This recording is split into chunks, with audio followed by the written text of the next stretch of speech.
ഏതാനും നിമിഷങ്ങൾ കൂടി കഴിയുമ്പോഴേക്കും വി.എസ്. അച്യുതാനന്ദൻ്റെ ചിതയിലേക്ക് തീ പകർന്നു കഴിഞ്ഞാൽ വി.എസ്. അച്യുതാനന്ദൻ്റെ ദേഹം ഈ ലോകത്ത് നിന്ന് ഇല്ലാതെയാകും.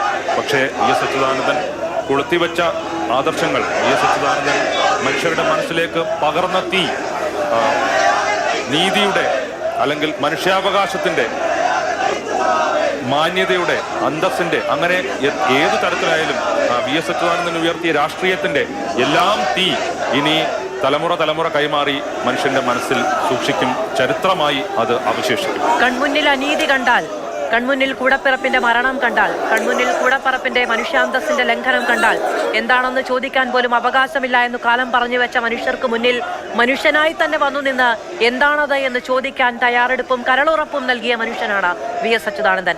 അങ്ങനെ കെട്ടിപ്പടുത്ത പ്രസ്ഥാനത്തിന്റെ പിന്മുറക്കാരാണ് ഹൃദയം മുറിഞ്ഞും കണ്ണു നിറഞ്ഞും അവിടെ നിൽക്കുന്നത്. അവർക്ക് വിളിക്കാൻ ഒരു മുദ്രാവാക്യമേ ഉള്ളൂ, അത് കണ്ണേ കരളേ വി.എസ്.എ ഞങ്ങളിലൂടെ ജീവിക്കും എന്നുള്ള ഉറച്ച പ്രഖ്യാപനമാണ്. ആ മുദ്രാവാക്യമാണ് അവിടെ മുഴങ്ങുന്നത്.